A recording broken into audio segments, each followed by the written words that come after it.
muchachos? Buen día. Bueno, el día de hoy vamos a revisar lo que es la cadena de transporte de electrones. ¿Sí? Entonces, comencemos. La cadena de transporte de electrones va a ser un paso muy importante para la obtención de energía, ya que si recordamos, en el ciclo de Krebs nosotros obtuvimos una gran cantidad de NADHs y FADHs. Recuerdan que les había mencionado que el principal objetivo del ciclo de Krebs no era la producción de ATPs. Sin embargo, va a producir grandes cantidades de enzimas reducidas. Esas enzimas reducidas tienen que volverse a oxidar para que los procesos del cuerpo continúen de manera normal. Sí, recuerden que las deshidrogenaciones, por ejemplo, de la reacción número 3, de la reacción número 4 y de la reacción número 8 del ciclo de Krebs no pueden suceder si no tenemos NAD disponible. Entonces, para poder realizar este proceso, lo primero tenemos que tener en cuenta es que el NAD tiene que ser transportado la matriz mitocondrial. Ya una vez que está en la matriz mitocondrial, nosotros vamos a realizar una serie. Una vez que esté en la matriz mitocondrial, vamos a realizar una serie de reacciones de óxido-reducción para quitar los electrones del NADH, del FADH y regresarlos a sus formas eh, oxidadas. Ya una vez que están en sus formas oxidadas, regresarán a las diferentes reacciones de las rutas metabólicas donde funcionen como coenzimas. Bueno, de manera general, la cadena de transporte de electrones está formada por 5 enzimas. Estas van a estar nombradas con los números romanos del 1 al 5. Esas enzimas también van a tener su nombre de acuerdo a la manera sistemática para nombrarlas, pero es más fácil recordarlas con los números, que van del 1 al 5. Siendo estrictos, la cadena de transporte de electrones solamente incluye los complejos del 1 al 4, ya que el complejo número 5, su principal función es la de sintetizar los ATPs. Entonces vamos a ir viendo cómo es que funcionan estos con más detenimiento. Entonces, la cadena de transporte de electrones, las reacciones de óxido-reducción van a generar que se cree un gradiente quimiosmótico. El objetivo de esta cadena va a ser, como ya les mencionaba, reoxidar los transportadores para generar otra vez NAD y FAD, coenzimas oxidadas para que puedan continuar con el proceso metabólico normal. Además, generaremos una gran cantidad de ATP debido al gradiente quimiosmótico que se obtiene. ¿Dónde va a suceder esto? En las crestas mitocondriales. ¿Quiénes son los responsables de realizar la síntesis de ATP y el transporte de electrones? Van a ser los complejos multiproteicos nombrados del 1 al 5. En todas, en los cuatro, bueno, no en todas, en los 4 primeros complejos vamos a tener reacciones de óxido-reducción. Entonces, igual que en las rutas metabólicas pasadas, vamos a iniciar reacción por reacción viendo qué es lo que sucede. El complejo número 1, también conocido como el complejo NADH deshidrogenasa o NAD coenzima Q reductasa, va a recibir los electrones del NADH. ¿Sí? Una vez que los recibe, los pasará al primer transportador que es llamado coenzima Q. El NAD llega y deja los electrones en los citocromos que tiene el complejo 1. Los citocromos van a ser moléculas que, bueno, van a ser parte de los complejos en los que va a haber presentes generalmente núcleos de hierro y azufre. Estos núcleos pueden cambiar sus estados de óxido-reducción para aceptar o donar electrones. El primer núcleo que vamos a tener es el núcleo de flamín mononucleótido. Este recibe los electrones del NADH, liberando el NAD y capturando los hidrógenos para poderlos pasar a través de la membrana. Posteriormente, estos serán pasados al núcleo de hierro y azufre y a la coenzima Q. Esto nos permitirá un paso total de 4 protones. Posteriormente, el complejo número 2 también es llamado la succinato deshidrogenasa o succinato coenzima Q reductasa. y va a recibir los electrones del FADH y este los va a pasar a la coenzima Q. También tiene dos núcleos de óxido de reducción. Va a tener un núcleo de flavina-adenina dinucleótido y va a tener un núcleo de hierro y azufre. Una vez que recibe y que quita los electrones del FAD, obtendremos el FAD oxidado de nuevo. Estos electrones pasan a través de los núcleos de óxido de reducción y va a pasar de los citocromos y va a pasar hacia la coenzima Q. En ambos casos, la coenzima Q se encarga de transportar los electrones recibidos hacia el complejo 3. ¿Sí? En el complejo 3 vamos a tener la coenzima Q citocromo C reductasa, que recibe los electrones de la coenzima Q y los pasa a un segundo transportador llamado citocromo C. El complejo B3 va a tener dos citocromos, el citocromo B y un núcleo de hierro y azufre. Posteriormente pasará los electrones al citocromo C. En este paso de los electrones de un sitio a otro permitirá el flujo de 4 protones hacia el espacio intermembranal. Una vez que el citocromo C tiene los electrones, este viajará hacia el complejo número 4. El complejo 4 acopla la oxidación del citocromo C, ¿sí?, con la reducción del oxígeno para generar moléculas de agua. El complejo 4 entonces recibe los electrones del citocromo C y los acepta en el citocromo A. Posteriormente son pasados al citocromo A3 y este citocromo A3 será quien pase los electrones y reduzca el oxígeno. ¿Sí? Entonces, nosotros vamos a tener que dos protones más la mitad de una molécula de oxígeno con dos electrones que vienen o provienen de la cadena de transporte de electrones, vamos a formar una molécula de agua.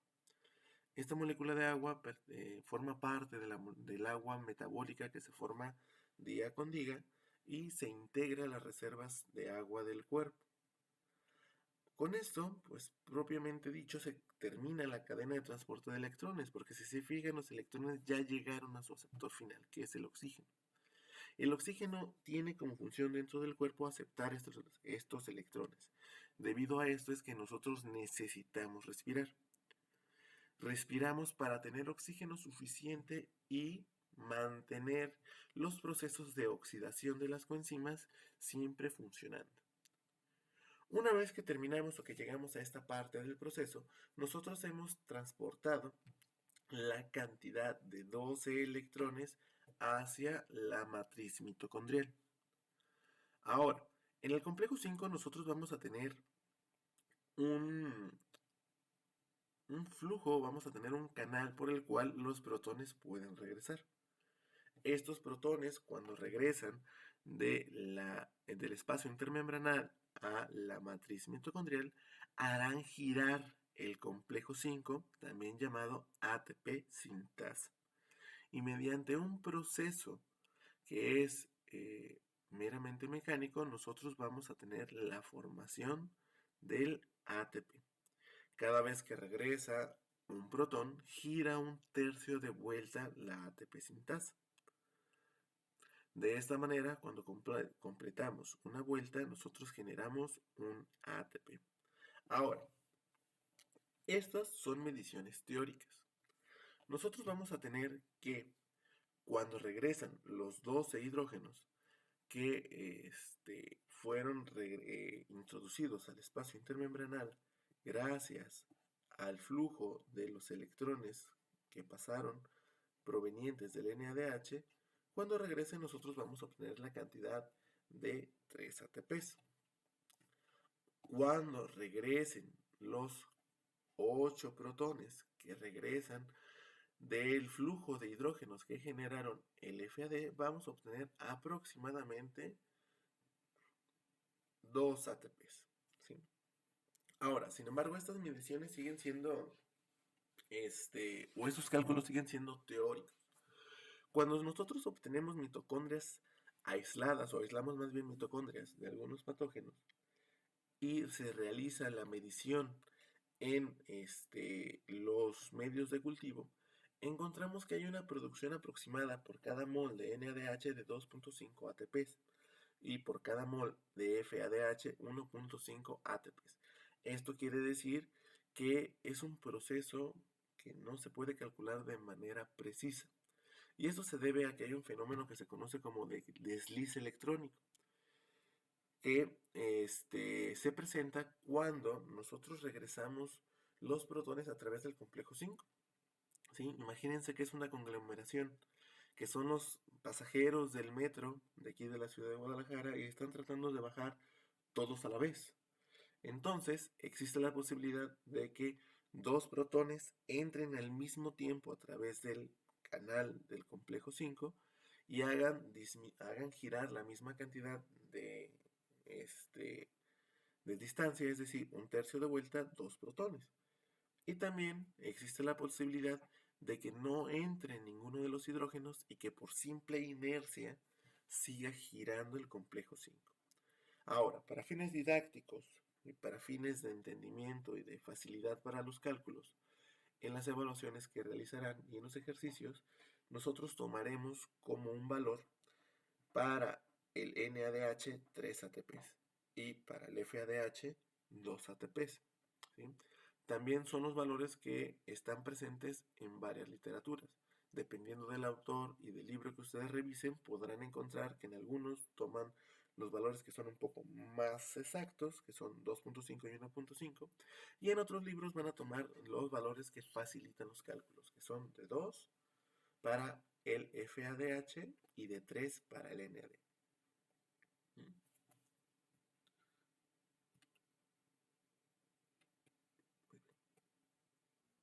Ahora, nada más nosotros tenemos una dificultad. De todos los NADHs y FADHs que hemos producido a lo largo de las rutas metabólicas que ya revisamos, pues hemos visto que en la glucólisis aerobia nosotros obtenemos un NADH de la reacción número 6 de la glucólisis. Cuando nosotros pasamos de el glicerol 3-fosfato al 3-fosfoglicerato. ¿Sí? Esto debido a la glicerol 3-fosfato deshidrogenasa. Entonces, ¿qué es lo que vamos a hacer? ¿Qué es lo que necesitamos? Necesitamos transportar esos NADHs a la matriz mitocondrial. Sin embargo, las membranas externa e interna son impermeables para el NADH. Por lo tanto, el NADH no va a fluir a través de las membranas. Será necesario transportarlo de alguna otra manera. Entonces, si las membranas son impermeables al NADH, pues hay que convertirlo o transformarlo en una molécula que sí pueda pasar. ¿Sí? Generalmente la membrana es impermeable debido a que dentro de la matriz hay grandes cantidades de NADH. Y si se permitiera el flujo libre del NADH a través de la membrana, pues viajaría a favor de gradientes, es decir, el NADH que está dentro de la mitocondria saldría hacia el citoplasma.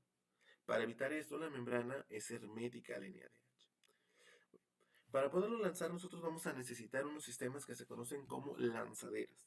Las lanzaderas son sistemas que nos permiten ingresar moléculas que normalmente no pueden pasar la membrana. O en este caso, lo que nos interesa es transportar los electrones que están cargando el NADH. Para eso nosotros necesitaremos una enzima, ¿sí? Que es la glicerol 3-fosfato deshidrogenasa. La glicerol 3-fosfato deshidrogenasa va a tomar los NADH más H y les quitará los electrones. Este flujo de electrones nosotros los vamos a ver como un movimiento de hidruros, de hidrógenos. Nosotros en esta molécula tenemos la dihidroxiacetona fosfato.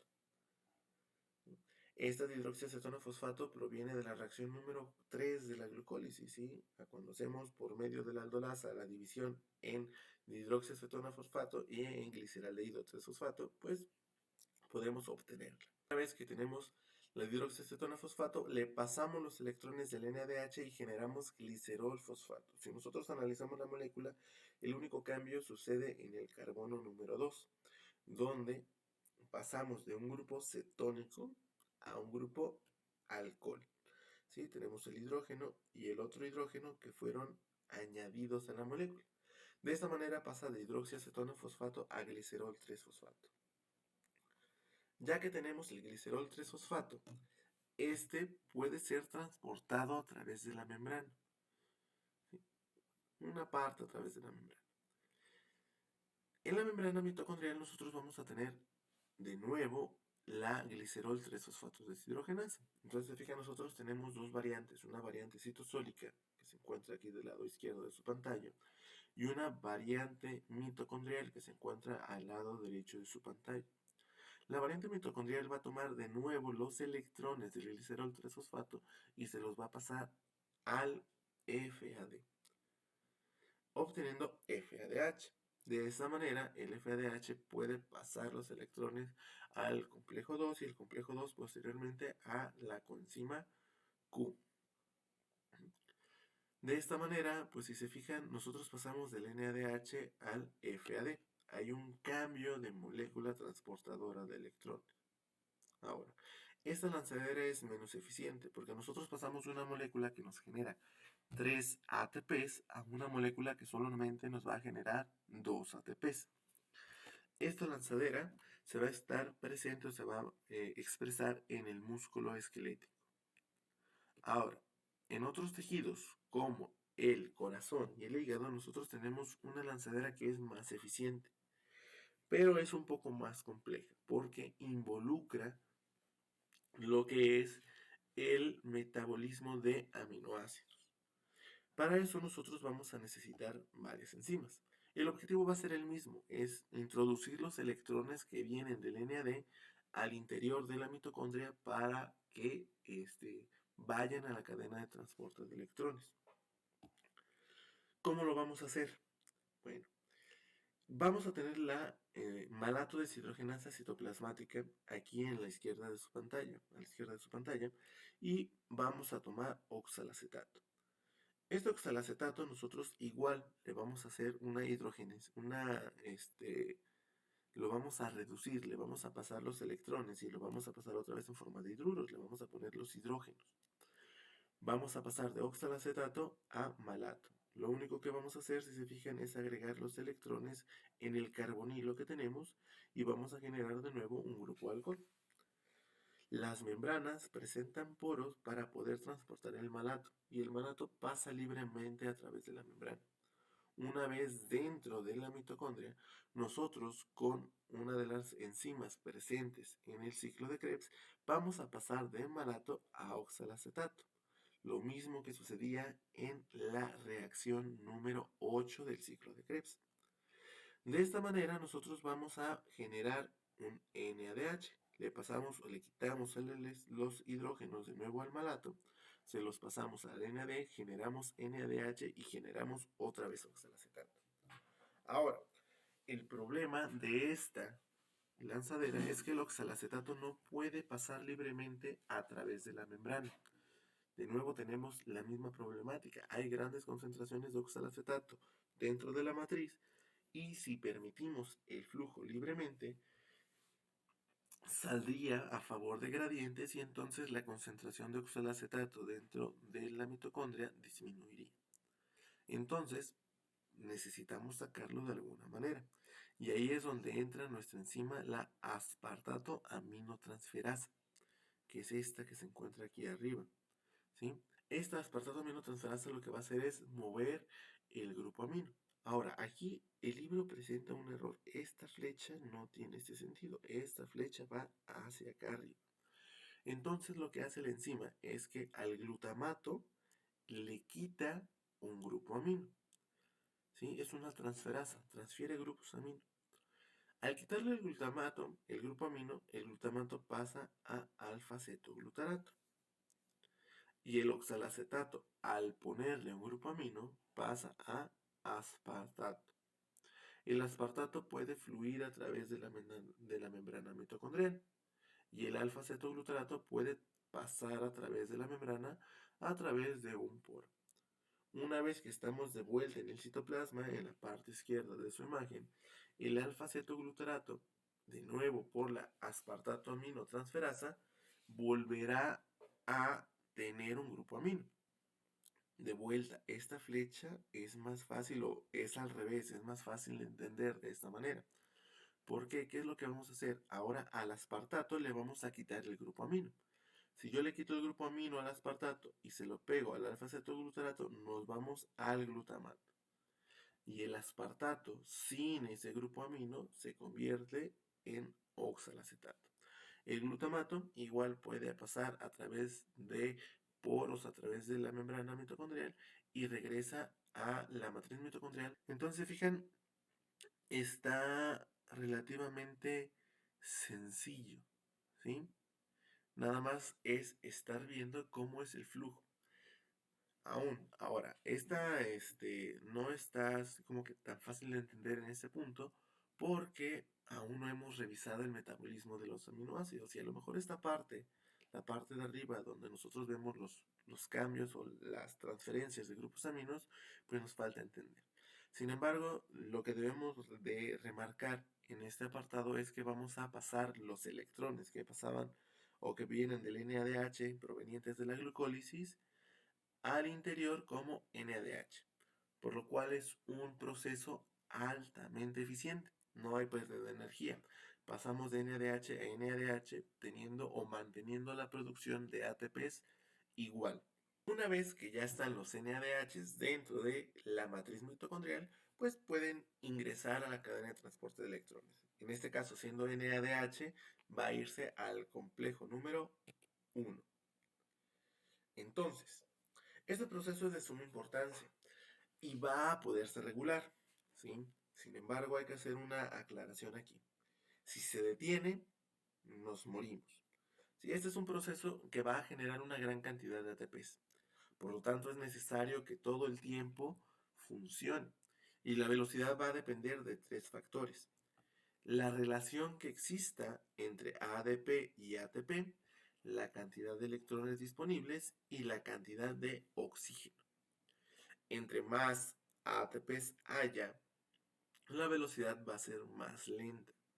Entre más ADPs haya, la velocidad va a ser más rápida. Y lo podemos ver aquí con estas balanzas. ¿Sí? Si nosotros tenemos mayor cantidad de ADP, mayor cantidad de NADH, mayor cantidad de FADH o mayor cantidad de oxígeno, la velocidad es mayor. Esto quiere decir que las necesidades energéticas del cuerpo en ese momento son altas. En cambio, si nosotros tenemos alta concentración de ATP, altas concentraciones de NAD oxidado y FAD oxidado, es decir, sin los hidrógenos, sin los electrones, nosotros vamos a tener una menor velocidad. Es decir, a mayores niveles de energía, la velocidad va a ser menor. A menores niveles de energía o disponibilidad de electrones, la velocidad va a ser mayor. Si no hay oxígeno, se detiene. Y si se detiene, nos morimos. Ahora, este proceso también puede ser detenido mediante fármacos o algunas sustancias. Es decir, va a haber procesos fisiológicos y procesos terapéuticos o moleculares que pueden detener ese proceso y se conocen como inhibidores de la respiración celular. Estos inhibidores se pueden dividir en 4 grupos diferentes, ¿sí? Los primeros, que son los desacoplantes.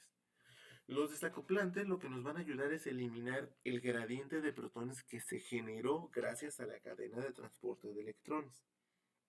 Es decir, todo este proceso que estuvimos viendo nos ayudó a transportar hidrógenos hacia el espacio intermembranal.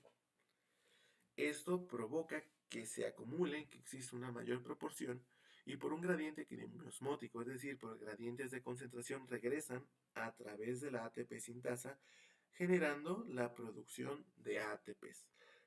Ahora, lo que hacen los desacoplantes es que aumentan la permeabilidad de hidrógenos a través de la membrana. Por ejemplo, nosotros tenemos un desacoplante que es fisiológico, ¿sí? Llamada termogenina o proteína desacoplante 1. Esta lo que va a provocar es que los hidrógenos se regresen a través de ella, porque es un canal membranal, disminuyendo la concentración en el espacio intermembranal.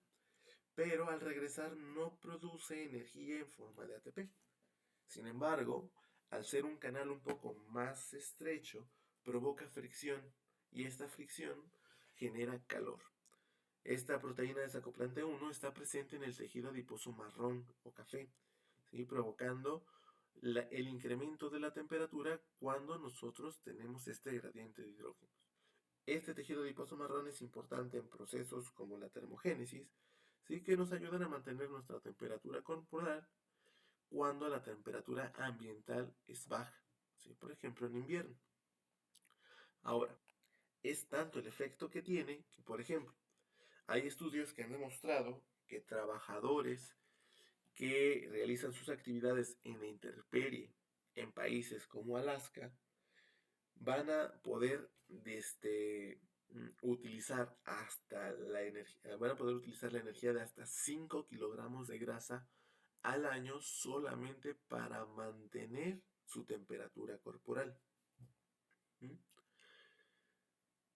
Por otro lado, también existen desacoplantes que no son fisiológicos, es decir, de manera normal no están ahí, como por ejemplo los antibióticos ionóforos, como la valinomicina. Este proceso, la respiración celular, es conservado. Por ejemplo, las bacterias también lo realizan. También presentan los complejos del 1 al 5. Sin embargo, ellas no tienen mitocondria, lo expresan en la membrana de la bacteria, la membrana ahí, bacteriana. ¿Qué es lo que van a hacer estos antimicrobianos o estos antibióticos? Pues van a generar un poro por el cual van a regresar los hidrógenos, evitando que regresen por el complejo 5. De esta manera, la producción de energía de la bacteria disminuye de manera drástica y la bacteria muere, ¿sí? Ayudando al sistema inmunológico, al organismo, a eliminar una infección. Ahora, por otro lado, también tenemos los que son los inhibidores de la cadena de electrones. Estos lo que van a hacer es bloquear algún punto de la cadena, evitando que el flujo de electrones continúe de manera normal, ¿sí? Y por lo tanto podemos bloquear tanto el complejo 1 como el complejo 3 como el complejo 4. No hay tantos inhibidores para el complejo 2 o al menos no que tengan algún uso terapéutico. Esto debido a que en el complejo 2 solamente recibimos los FADH. Y si recordamos de todo el proceso, desde la glucólisis hasta el ciclo de Krebs, nosotros solamente obtenemos 2 FADH por cada molécula de glucosa. Si lo comparamos con los 10 NADH que se producen por cada molécula de glucosa, pues la mayor cantidad de energía proviene del NADH y no del FADH. Ahora, de estos inhibidores, el primer ejemplo, el que bloquea el complejo 1. El complejo 1 lo que va a bloquear es la recepción de los electrones del NADH. Ejemplos, los barbitúricos como el amital o los insecticidas como la rotenona. ¿Sí? Por eso cuando ustedes ven algún insecto, como una araña, alguna cucaracha, y le rocían algún insecticida que tenga rotenona dentro de su composición, pues la cadena de transporte de electrones se detendrá dentro del insecto. Y como la energía, como los ATP se generan en tiempo real, pues el pobre insecto se quedará sin energía y fallecerá. ¿Sí? Así como dicen algunos comerciales, tan rápido que se ven caer. Así de rápido tiene que ser la producción de energía. Ahora, si nosotros nos volvemos al complejo 3, tenemos ahí un ejemplo que es un antibiótico, que es la antimicina A. Esta antimicina A también se une al complejo 3 de las bacterias, bloqueando la producción de energía. De esta manera, las bacterias mueren, se reproducen a una tasa o a una velocidad más lenta, favoreciendo su eliminación por el sistema inmunológico. Ahora, en el complejo 4 nosotros tenemos varios ejemplos, ¿sí? Que van a estar bloqueando lo que son los núcleos de hierro y azufre o la recepción de los electrones a través del citocromo o más bien a partir del citocromo C. Nosotros tenemos como ejemplos el ácido sulfúrico, el cianuro y el monóxido de carbono. ¿Sí? Si alguna vez se habían preguntado por qué si tomamos cianuro nos morimos, pues he aquí la respuesta. Sí, generalmente pues todos conocemos que el cianuro es altamente venenoso para los seres humanos. Y no solamente para los seres humanos, para la mayoría de los seres vivos, ¿sí?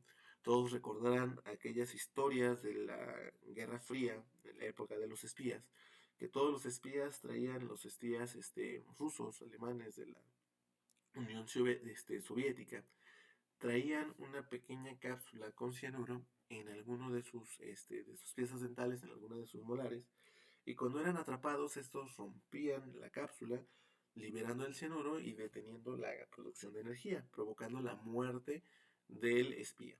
Ahora, sin embargo, no siempre morían, provocaba la muerte de algunos tejidos, pero el espía sobrevivía algo de tiempo. No morían, sino tenían secuelas permanentes, ¿sí? Provocando el sufrimiento y la agonía del paciente por algunos meses o incluso a lo mejor hasta años. Ahora, por otra parte tenemos el monóxido. El monóxido por eso es tan peligroso, porque además de que la hemoglobina tiene una mayor afinidad por el monóxido que por el oxígeno, ¿sí? Deteniendo o disminuyendo el transporte de oxígeno, pues va a provocar que el oxígeno no llegue hasta el complejo 4 de la cadena de transporte de electrones. Además, el citocromo también va a tener una gran afinidad por el monóxido. Llega el monóxido y bloquea el complejo número 4. De esta manera no podemos pasar los electrones al oxígeno deteniendo todo el proceso, ¿sí? Esta cadena de transporte de electrones sería el equivalente como la cadena de transporte de ladrillos. Han visto que luego los albañiles, los trabajadores de la construcción, para bajar el material de los camiones, lo que hacen es una cadena de transporte. Agarran, hacen una fila, se ponen a cierta distancia y los trabajadores toman los ladrillos y se los van lanzando unos a otros. ¿Qué pasaría si uno de ellos se detiene y no arroja los electrones al siguiente albañil o al siguiente trabajador? Pues el que está antes de él, al tratar de lanzarle los ladrillos, observará o verá que aún está ocupado, por lo tanto no se los puede lanzar, no tiene suficientes manos para poderlos sujetar. Entonces el que está antes de él también se detendrá y así sucesivamente, deteniendo el flujo de ladrillos. Lo mismo sucede aquí, si nosotros detenemos cualquiera de los complejos, pues se va a detener el flujo de electrones, ¿sí? ¿Dónde podemos encontrar el monóxido? Cuando nosotros tenemos una combustión imperfecta o incompleta, pues se libera monóxido. Por ejemplo, cuando las personas en las áreas más frías le prenden calefacción a base de leña o a base de gas, cierran las ventanas para mantener la temperatura dentro del hogar elevada, provocando que se acumule el monóxido. Con el tiempo, pues las personas lamentablemente pueden fallecer, ¿sí? Otro uso que es poco agradable y que es pues a lo mejor poco grato de recordar es que en la época del Holocausto los nazis utilizaban generadores de monóxido y cuando los mandaban a las cámaras de gas, el gas que utilizaban era monóxido. Era fácil de producir, no era tan caro y pues podía asesinar una gran cantidad de personas. Y el único problema es que pues a veces los cálculos les fallaban a los nazis, ¿sí? Y metían en cámaras de gas a un mayor número de personas que para la cual estaba diseñada. Es decir, la producción de monóxido no era tan rápida, lo que provocaba que las personas tardaran mucho en morir. Ahora, también nosotros vamos a tener los inhibidores de la ATP sintasa. La ATP sintasa, pues recuerdan, es el complejo 5 y lo que va a hacer es generar un movimiento, ¿sí? Nosotros si analizamos el complejo 5 vamos a tener dos porciones, una que está incrustada en la membrana que es la porción F0 y una que está en la parte citoplasmática, bueno, no citoplasmática, sino hacia la matriz mitocondrial que va a ser la F1. Sí, aquí en la imagen dice que es la parte citoplasmática porque este ejemplo es una bacteria y si se fijan es el mismo funcionamiento. Tenemos un proceso similar. Y aquí en lugar de ser el medio ambiente, sería nuestra matriz mitocondrial. Ahora, ¿qué es lo que vamos a tener aquí? Cuando los hidrógenos regresan por la parte de abajo, ¿sí? De aquí de su imagen, es cuando están regresando de la matriz mitocondrial y van a pasar a través de un poro. Este poro va a comenzar a girar cuando están pasando los hidrógenos, haciendo que toda la porción F1 comience a dar vueltas, comience a girar, ¿sí? De esta manera, al girar, vamos a tener la producción de energía, vamos a tener la generación de ATP. Y les mencionaba que es un proceso meramente mecánico, porque cuando gira, nosotros tomamos un ADP y un fósforo inorgánico, un fosfato inorgánico. En la primera posición se juntan un poco, gira un tercio de vuelta, se presionan más, gira un tercio de vuelta, se presionan tanto que se genera un enlace. Y al girar el último tercio de vuelta, se libera el ATP, liberando el espacio para que un nuevo ADP y un nuevo fosfato inorgánico ingresen al sitio activo, ¿sí? Como los molinos de viento, aquellos que contra los que luchaba Don Quijote y Sancho Panza. Al igual que los molinos de viento, nosotros vamos a obtener la energía de un flujo. En este caso no va a ser un flujo de viento, sino un flujo de protones. ¿Qué es lo que van a hacer los inhibidores de la ATP sintasa? Pues bloquear este flujo. Si nosotros bloqueamos el flujo, ya no va a girar. Si nosotros detenemos la manera en que se obtiene energía, la manera en que pasan los protones, ya no gira el complejo 5 y de esa manera la producción de ATP se ve detenida, ¿sí? Entonces, si se fijan, es un proceso altamente eficiente. Obtenemos una gran cantidad de energía, ¿sí? De esta manera podemos obtener energía para poderla utilizar en otros procesos.